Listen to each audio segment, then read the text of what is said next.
Hey there, it's Sandy on a cold, dark, rainy night late in the studio. I think we're going to have no leaves left by the time I get up in the morning. It's just blowing like crazy. You may hear some thunder in the background, but I'm going to be working on my last fall drawing to say goodbye to the leaves using a marker nib that I have not used before. It's a soft chisel nib. And I'm going to try a couple of different techniques on some new to me marker pad paper. And they sent it to me because of the chisel marker nib work that I did earlier this year. I did a video and then I created a whole class with chisel marker nib techniques.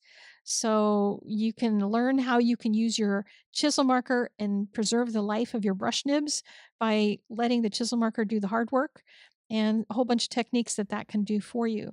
But today I'll be using the Honolulu S markers that have the soft chisel to do two drawings, and I'll be reviewing the marker nibs and the paper in this video.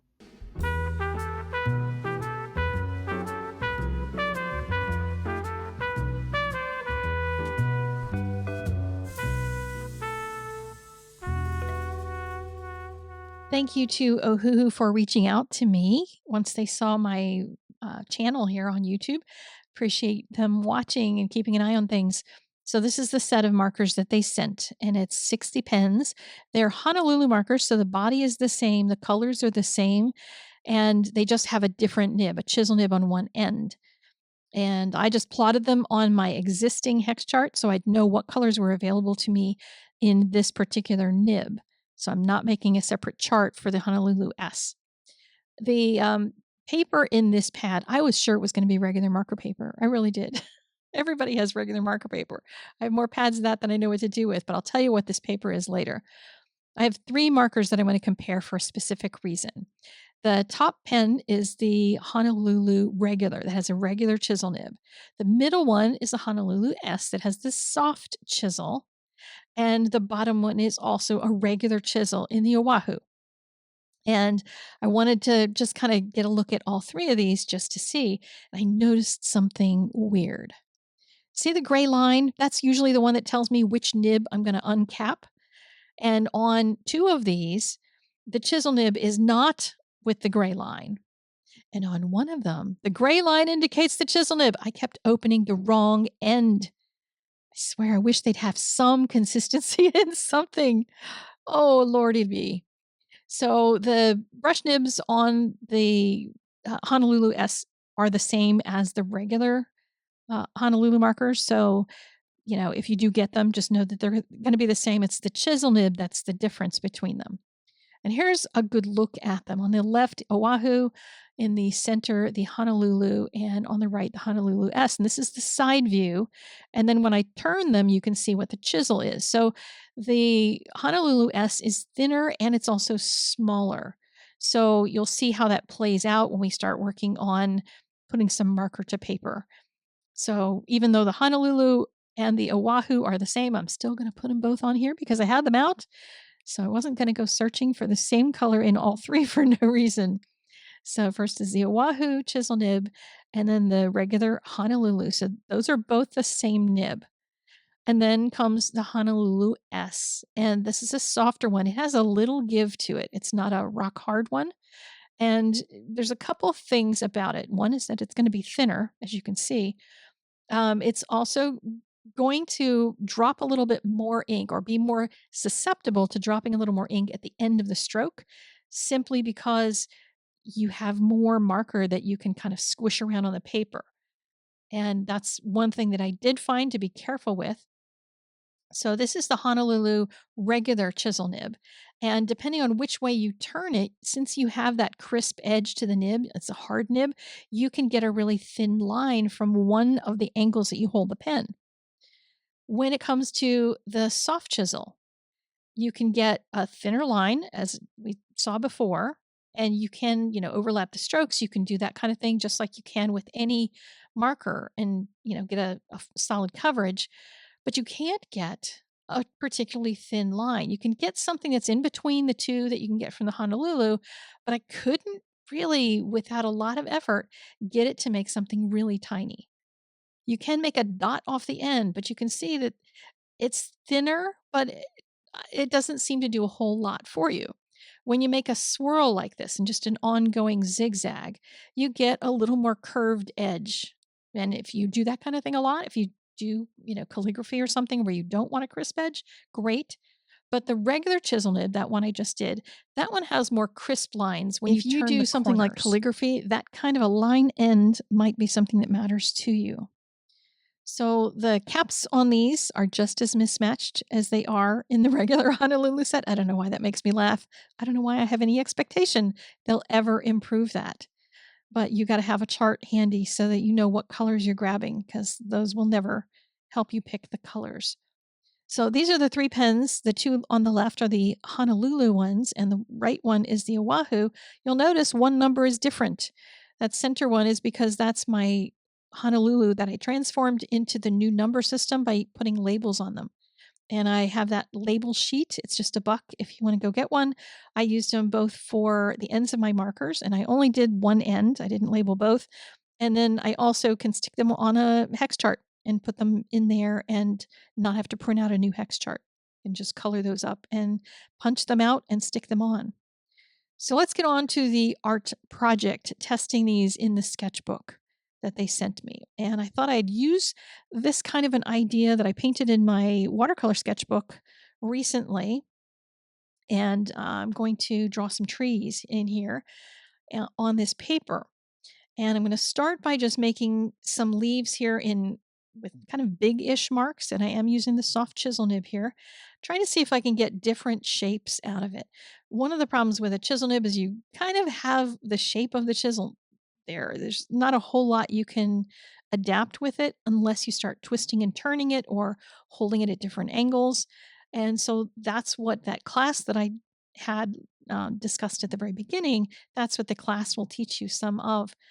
And with this pen, I was expecting it for some reason to feel like, I guess, a brush nib that was shaped like a chisel, because they said it was a soft chisel. It's not that soft, it's not that squishy. If I didn't know I was using a soft chisel, I probably wouldn't have known it at all by the feel.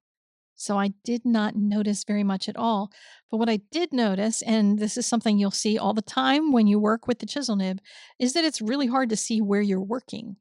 So even though I was trying to get some dots coming off the end of the marker to make these little leaves, it was really difficult to see past the nib itself. I much prefer for this kind of detail to use a brush nib for it, because I'm going to be able to get around the brush nib with my eyeballs instead of having this big chunky thing. But I wanted to do a drawing with this kind of detail just to test and see if that kind of a nib made any difference. So I layered a whole bunch of colors, yellows, oranges, and I will be adding some reds as well. And then grabbed some brown markers. And again, still using the soft chisel nib here, and putting in some tree trunks. And I'm stabbing them, I guess is that at least that's how I think of it, stabbing them in between some of the trees so that I get clusters of leaves in front of some of these, so they don't end up looking like the tree trunk is pasted in front of the leaves. And that generally helps to make it feel like it's got more depth to it, as well as having large leaves. So you have some that feel like they're in the front, and smaller leaves. So you feel like there's something way in the back. I'm also adapting the color and using a medium brown for some of the smaller branches, and like trying to see how light I can get that line. It was really, really difficult. Probably could have done a better job with a hard chisel in that particular instance for sure, because you can get a much thinner line. But I was, working with what I was testing. And so the medium starts to give you that brown that looks like it's more in the distance. And then in the foreground, you get much more of the darker colors. I wanted some richer color and a little more detail because it was feeling very much like blobby polka dots. So I'm doing uneven polka dots. I've seen people use my tutorials and my classes when I start doing this dot work, and I just have never explained it very well. Is that you don't want all the areas to look like they're the same. You don't want the same level of polka dottiness everywhere, or else it just looks like polka dots. So you want some that look detailed. And I'm doing some in detail in the dark red. I'll do some in detail in the light red. I'll do some in the distance, the open areas. I'll do some of those in the lightest colors so they look like they're far away. But if you get it feeling more random rather than dots everywhere of the same size and value, you want to have that variance. I did add some green to this as well as I was layering colors, just trying to see if I could keep going with layers and layers and layers, and what would it do? How far through would it bleed? How many sheets would I ruin behind it? And I'll give you more on the paper when we start working through the second drawing, but I wanted to add just a little bit of black in here to the very frontmost of the trees, these big heavy ones, because that's going to pull them more to the front. Just give me another value in the drawing so that I have a deeper and deeper forest. But it doesn't look as good as this one. This was done in wash and ink, and I'll be doing that one again in a larger format at my open studio. It's a Zoom call I do every month. It's free. You can come join in. It's going to be Friday evening. I think it's 5 p.m. Pacific. And you can find out in our adventure exactly what time that is in your time zone and RSVP for it. It's all free. So there's going to be a link in the Jubilee Do if you want to come to that.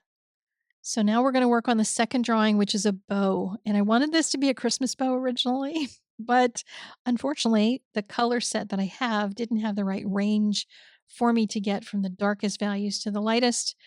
I wish the blues had a bit of a lighter blue.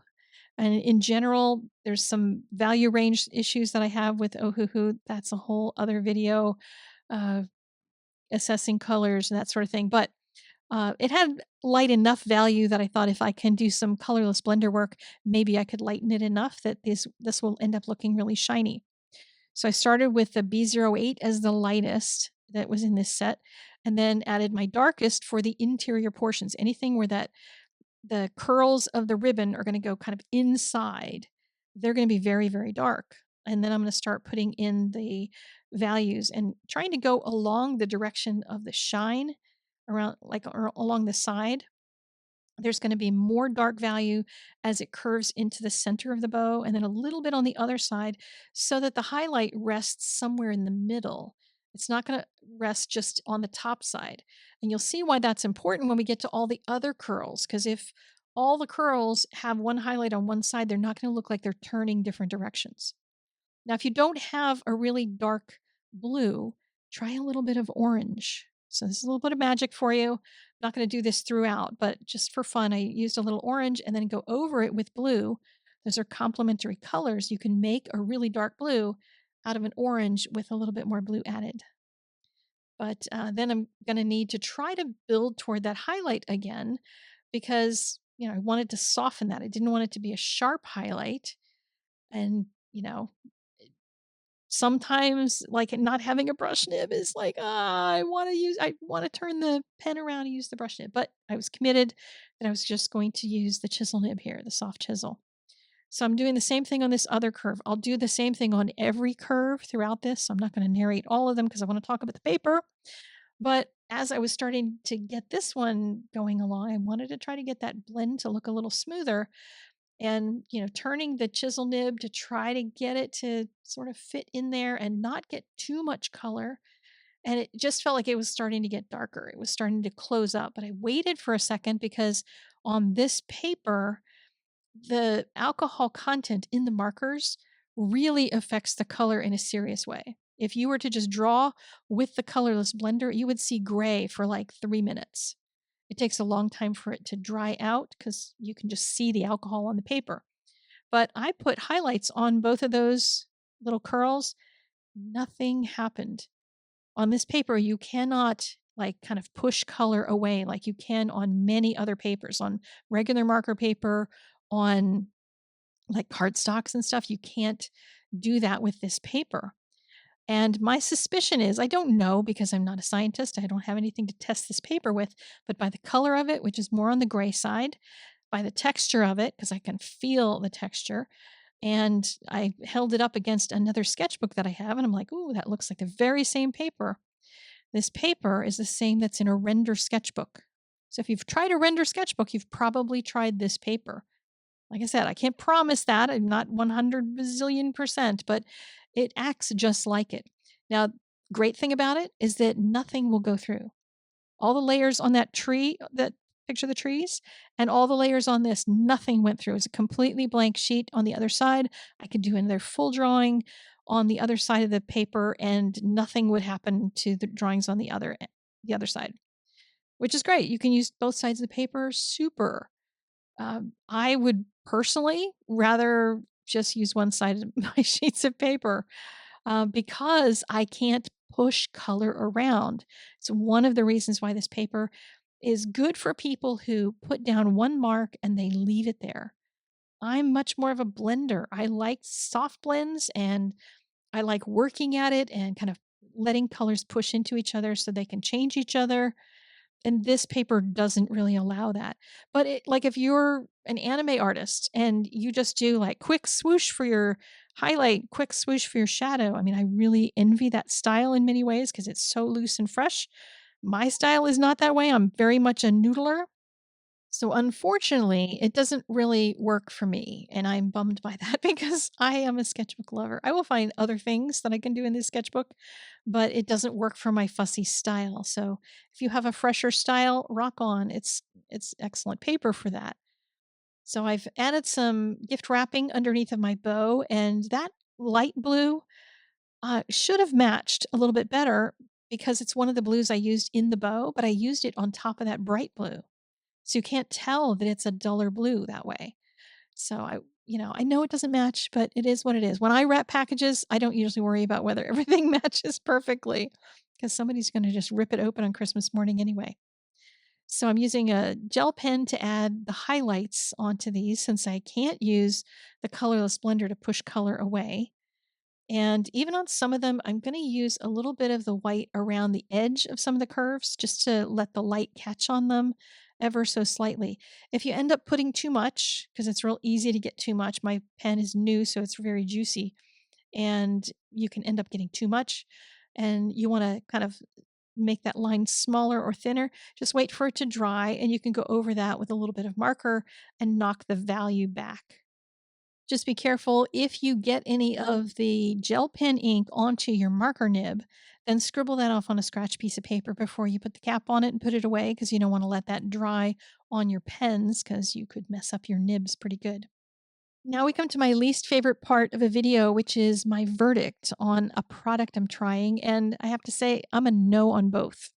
I'm a no on the chisel nibs because I don't find them to be enough of a game changer to be worth spending money on. Not right now in this economy, for sure. Yes, they're smaller. Yes, they're a little softer, but I find I get more out of the chisel nibs because I can at least get a finer mark with the regular chisel nib than I can with the soft one. And the sketchbook, if this isn't going to lift when I use a colorless blender or use a light color next to a dark color, I'm not getting the blends that I want. So this paper doesn't do it for me. I have a challenge for you. I want you to color these two drawings. I have sketches for you over on my Substack. I put the colors there, but you can use whatever colors you want. And I want you to try to blend them better than I did because I felt like I was drawing with one arm behind my back. So I want to see you do better. So head over to the link to the Substack that's in the doobly doo. And if you're interested in the chisel marker nib techniques class, $6.99 is all it costs to learn how you can preserve your brush nibs a lot longer by using your chisel nibs to do a lot of the techniques that you already are doing with your brush nibs, but you're beating up your brush nibs and you don't have to. Please do join me Friday for Open Studio. It's such a good time. I'm going to be working on this piece, remember, larger version of it. Can't wait to see what that looks like.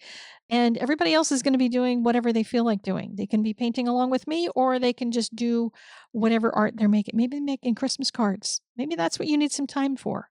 So come join us, bring a snack, wear your PJs, RSVP on the calendar over at Art Venture, and you'll get notified when it's time to join the Zoom call. It's going to be a blast. Please, please come because we're going to be planning for the holidays. Maybe we're going to do a swap. You want to be part of that, don't you? You want to come. All right. I'll see you there Friday.